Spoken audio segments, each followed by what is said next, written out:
మహిళా శక్తితో రాజ్యాధికారం సాధ్యమని మహిళలంతా ఏకమై ఇందిరమ్మ రాజ్యం తీసుకురావాలని టీపీసీసీ చీఫ్ రేవంత్ రెడ్డి పిలుపునిచ్చారు. జయశంకర భూపాలపల్లి జిల్లా చిట్యాల మండలంలో హాత్ సే హాత్ జోడో పాదయాత్రలో భాగంగా గణపురం జడ్పీటీసీ గండ్ర పద్మ సత్యనారాయణరావు అధ్యక్షతన చిట్యాలో ఏర్పాటు చేసిన సమావేశంలో వారు మాట్లాడారు.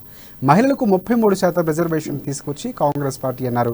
ఇక కాంగ్రెస్ పార్టీ అధికారంలోకి రాగానే నిరుపేదలకు ఇందిరమ్మ ఇంటి కోసం 5 లక్షల రూపాయలు ప్రభుత్వం నుంచి అందజేస్తామన్నారు. రైతులకు రుణమాఫీ 2 లక్షల రూపాయలు రుణమాఫీ చేస్తామన్నారు. ఇక ఆరోగ్యశ్రీ పథకంకు 5 లక్షల వరకు ప్రభుత్వమే చెల్లిస్తుందని చెప్పారు. అక్కలారా మీరు ఆలోచన చేయండి. ఆనాడు ఒంటిల్లు తప్ప ఇంకో విషయమే తెలియని సందర్భంలో ఆడబిడ్డలు ఆర్థికంగా నిలబడాలి, ఆడబిడ్డల చేతిలో పావులా ఉంటేనే కుటుంబం పరపతి పెరుగుతుందని గుర్తించి డ్వాక్రా సంఘాలను పెట్టి గ్రూపులు కట్టించి బ్యాంకు నుంచి రుణాలు ఇప్పించి పావులా వడ్డీకే మొదట్లో మీకు ఆర్థికంగా సహాయం అందించి మీరు ఆర్థికంగా నిలబడ్డాక 0 వడ్డీతో కూడా మీకు లక్షలాది రూపాయలు కాంగ్రెస్ పార్టీ ఆయనలో అందించింది. ఉత్తరప్రదేశ్ లో ఒక కార్యక్రమానికి పోయినప్పుడు అక్కడ చాలా మంది ఆడపడుచులు సోనియా గాంధీ గారిని కలవడానికి వచ్చారు. ఆమె అందరినీ చూసింది.